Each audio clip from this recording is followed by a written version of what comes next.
কটকটি তার নাগাল পায়নি।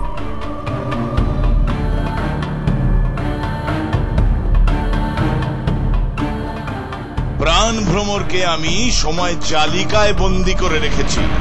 কোন মানব, দানব, রাক্ষস, পিশাচ তাকে ছুঁতে পারবে না, এমনকি আমিও তাদেরকে বের করতে পারবো না।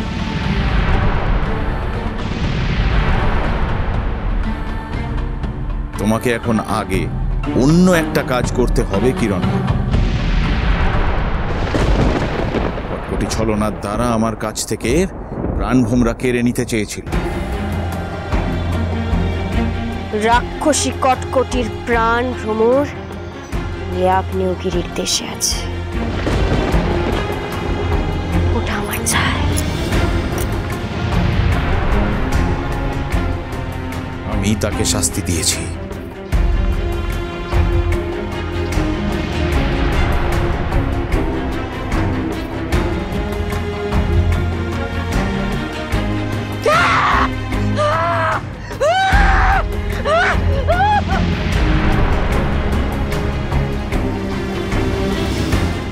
কিরণমালা, তোমায় তাকে মুক্ত করতে হবে।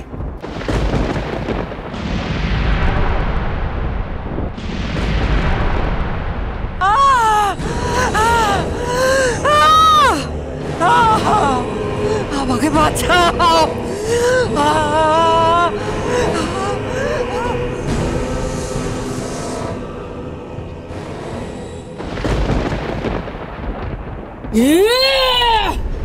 বন্দি করা, আমাকে বন্দি করা, তো বড় সাহস! আসুক, আসুক একবার আমার কটিমা, আসুক। সেই অন্যে না আসা অব্দি তো আমাদের এখানেই বন্দি থাকতে হবে। তোমার তো কোনো ক্ষমতা নেই।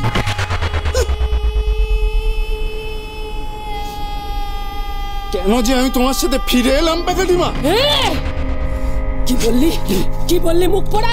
আমি অপদার্থ, আমার কোনো ক্ষমতা নেই? আমার সাথে এসে তুই ভুল করেছিস। তুই নিজে কি লা? তুই নিজে কি? তোর কোনো দোষ নেই?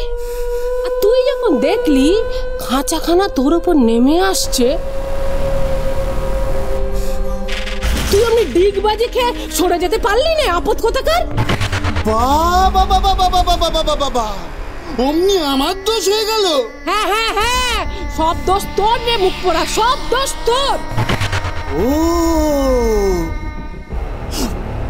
আর ওই নাক কন্যা যখন সাপ হয়ে তোমার গলায় পেঁচিয়েছিল, তখন তোমার তো চোখ উপরে উঠে গিয়েছিল, জিভ বেরিয়ে গিয়েছিল। ও, মরে যাই, মরে যাই। থাম থাম বলছি, আপদ থাম।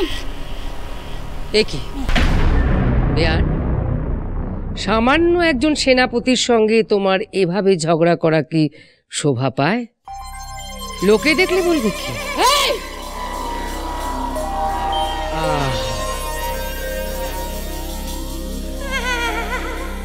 বেয়ানে বুঝি ভারী খিদে পেয়েছে, মেজাজখানা তাই একেবারে তপ্ত তেলের মতো হয়ে আছে। খিদে পাবে না? আমারও খুব খিদে পেয়েছে। আমি তাহলে যাই, তোমাদের জন্য একটু অন্ন ব্যঞ্জনের ব্যবস্থা করি। শত হলেও আমার বেয়ান বলে কথা, একটু তরিযুক্ত করতেই হবে। এই বুড়ি চুপ! কে গাড়ুদে আটকে রেখে আবার আমাকে নিয়ে রসিকতা হচ্ছে না? রাগ করছো কেন বেয়ান? আমি জানি আমার হাতে খেতে তোমার মতো মস্ত রাক্ষসীর বড় মানে লাগবে। তা বেশ, আমার হাতে খেতে না চাও, ওদের হাতে তো খেতে পারো। ললনা ছলনা,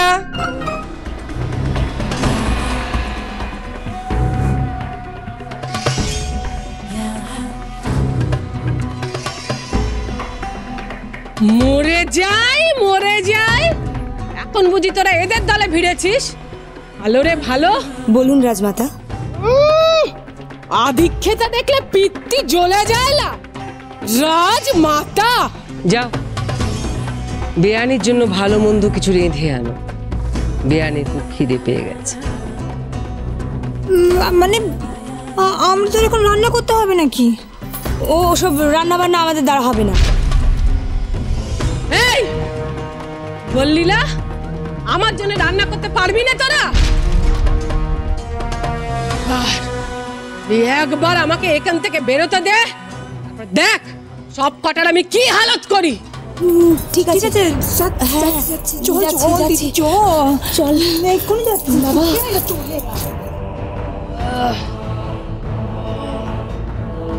আরাম করো বেয়ান, এখনই খাবার চলে আসবে। এই বুড়ি করাচ্ছে, আমাকে আরাম করাচ্ছে, নাগারে পুড়ে আমাকে আরাম করাচ্ছে। আসতে দে কটিমাকে, একবার আসতে দে।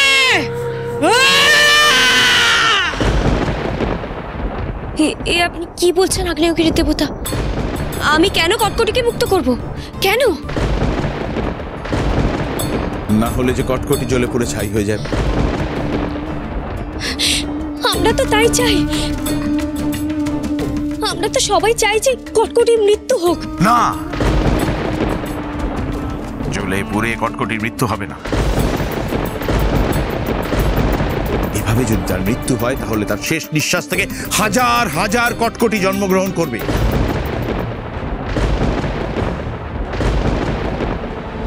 যারা প্রত্যেকেই কটকটির থেকে প্রবল পরাক্রমশালী হবে, সর্বনাশ হয়ে যাবে।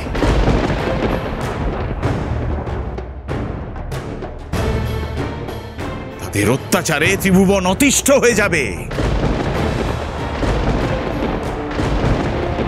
সমস্ত সৃষ্টি ছারখার হয়ে যাবে কিরণ। কেবলমাত্র প্রাণ ভ্রমরকে হত্যা করেই কটকটির পূর্ণ মৃত্যু সম্ভব। তাহলে এখন কি উপায়? কি উপায় এখন? উপায় এখন একটা, তোমাকেই এখন কটকটিকে মুক্ত করতে হবে। আমি কটকটিকে কিভাবে মুক্ত করব? এখান থেকে পশ্চিম দিকে 5 ক্রোশ দূরেই পাবে এক অপূর্ব সরোবর, যার অতলে জমাট লাভা।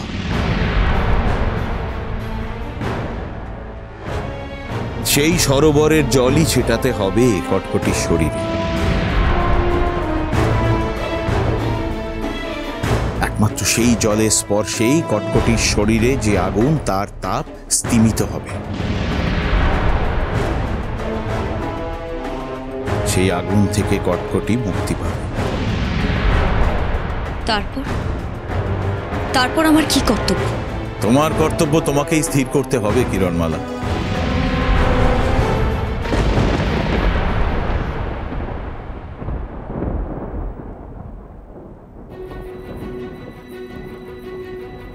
কি করবে বোন? কটকটিকে মুক্ত করা ছাড়া আমার যে আর কোনো উপায় নেই দিদি। কিন্তু কিরণমালা, আমরা 5 ক্রোশ দূর থেকে জল বয়ে আনবো কি করে? আমাদের কাছে তো কোনো পাত্র নেই। আগে সরোবরের ধারে গিয়ে পৌঁছে, তারপর কিছু না কিছু উপায় একটা ঠিক বেরিয়ে আসবে। কিছু একটা উপায় আমাকে বের করতেই হবে। চলো।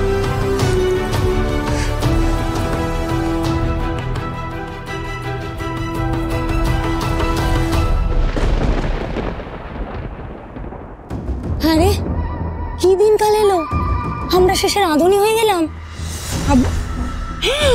হ্যাঁ দিদি, এই দেখ, কি রে, এই রাজবাড়ির এই রাক্ষসগুলোকে এমন করে কে ঘুম পাড়ালো? হ্যাঁ, আমি তো তাই ভেবে পাচ্ছি না কি হবে। আরো তাজ্জব কাণ্ড, প্যাকাটিমাকে বন্দি করা, সে তো বাপু চারটিখানি কথা নয়। আমি তো নিজেই হাঁ হয়ে যাচ্ছি এদের কাণ্ড দেখে। তাহলে কি এবার রাক্ষসদের দল ছাড়তে হবে রে? রাক্ষসদের ক্ষমতা বোধহয় শেষ হয়ে এলো। যা বলেছিস দিদি। চল। দাঁড়াও। হিরো